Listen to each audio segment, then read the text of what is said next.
Magandang araw po sa inyong lahat. Turuan ko na po agad kayo matuto mag-English. Okay, dito na po agad tayo sa ating halimbawa.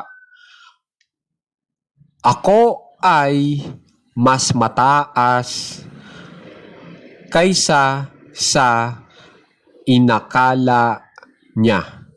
Ako ay mas mataas kaysa sa inakala niya.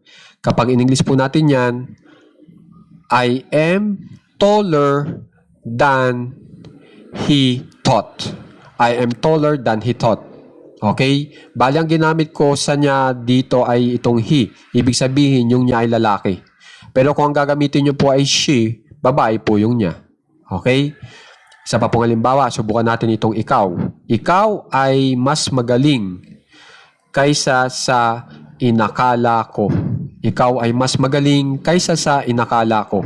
Kapag in English po natin yan, you are better than I thought. You are better than I thought. Okay po? Ngayon, subukan po natin itong tayo. Tayo ay mas matalino kaysa sa inakala nila. Tayo ay mas matalino kaysa sa inakala nila. Kapag in English po natin yan, we are smarter than they thought. Okay po? Ngayon, subukan po natin itong sila.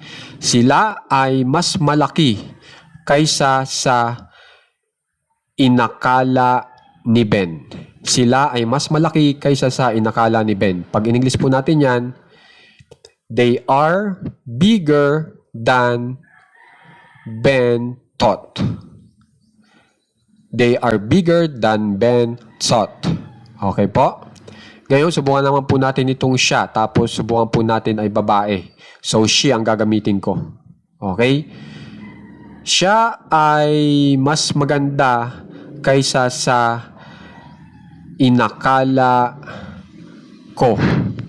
Siya ay mas maganda kaysa sa inakala ko. Kapag in English po yan, she is prettier than I thought. Okay po? Ngayon, subukan naman po natin itong si Ben. Si Ben ay mas bata. Subukan natin itong mas bata. Si Ben ay mas bata kaysa sa inakala natin.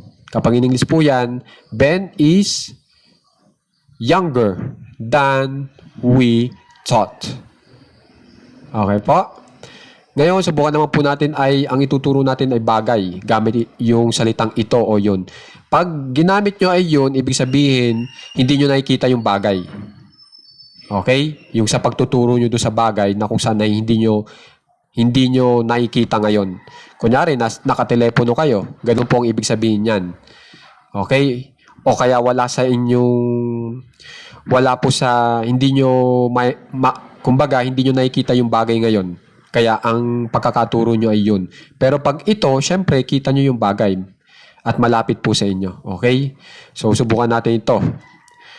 Ito ay mas mabigat kaysa sa inakala ko. Ito ay mas mabigat kaysa sa inakala ko. Gamit na gamit po yan. Kapag in English po yan, it is heavier than I thought. Okay po? Okay, bali ang tinuturo ko po sa inyo dito ay maaari po pagsamahin ang present tense at saka past tense. Ang present tense po natin dito ay itong may am, are, is. Yan po ay senyalis na naka-present tense tayo o pang ngayon yung ibinibigay nating ideya. Samantala dito sa kabila, itong may inakala, yung may salitang thought, pag tinignan nyo sa dictionary, past tense yan. Ibig sabihin pang nakaraan yan. So makikita nyo ngayon na yung pangkasalukuyan na ideya at yung pang nakaraan na ideya ay magkasama sa iisang mensahe lamang. At tama po yun. Maaari po yun mangyari. Okay? At ito na nga po yun yung tinuturo ko sa inyo ngayon. Maaari pong magkaroon po ng ganong klaseng pagsasama ng magkaibang tense kapag ikaw ay nagkukumpara. Okay? At kung mapapansin nyo, nagkukumpara po tayo dito. Kinumpara mo yung dati mong ideya sa ngayon. Patungkol dun sa ating pinag-uusapan na maaaring ako, ikaw, tayo, kami, sila, siya, si Ben, o kaya yung bagay na itinuturo nyo gamit yung ito o yun. Okay? So maaari po tayo gumamit ng present tense at saka past tense at pagsasamahin natin sila kung tayo ay nagkukumpara. Okay? So, ang senyales na tayo nagkukumpara ay gumamit po tayo ng mga adjectives dito na pangkumpara. At ito nga po yung halimbawa natin, better, taller, smarter, stronger, hanggang dito sa harder. Okay po? At kalimitan po, pag gumagamit tayo ng mga ganitong salita, ay sinusundan natin itong kaysa sa o than. Na yan ang magbibigay sa atin ng pagkakataon na maisama natin yung ideya na pangnakaraan. So sa tulong po nitong than, na isasama po natin yung ideya natin na pangnakaraan dito sa ideya natin na pangngayon. Para masabi nyo na yung akala mo sa akin dati ako ay mataas lang, nung makita mo ako ngayon, hindi ka makapaniwala na mas mataas pa ako sa inakala mo. Okay? So, ganyan yung naibibigay po nating ideya sa ating pagsama ng ideya na mula sa kasalukuyan at ideya mula sa nakaraan. Okay?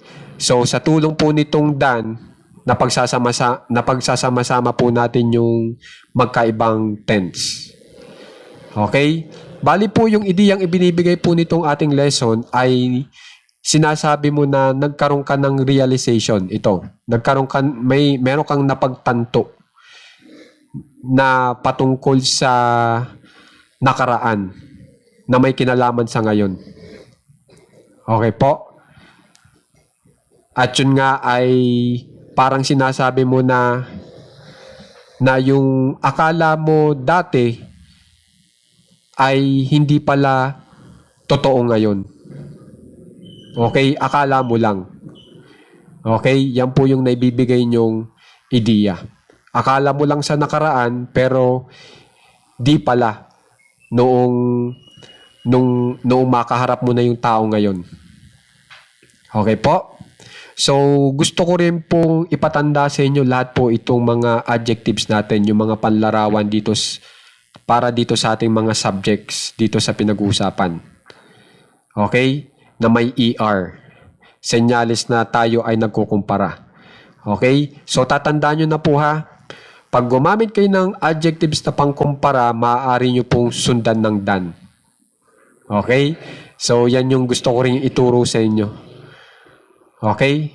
So, sana at meron nga pala akong gustong ibigay na ideya. Hindi po lahat ng adjectives na pangkumpara ay lalagyan nyo ng ER sa huli.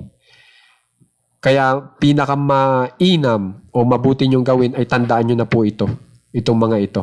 Itong better, taller, smarter, stronger hanggang dito sa harder. Kasi may pagkakataon po yung adjectives nyo ay sa halip lagyan ng ER sa huli, gagamit tayo ng salitang more. Meron din pong ganun. Okay? So, ang nilagay ko lang po dito ay yung may mga ER sa huli para lang hindi kayo malito. Okay?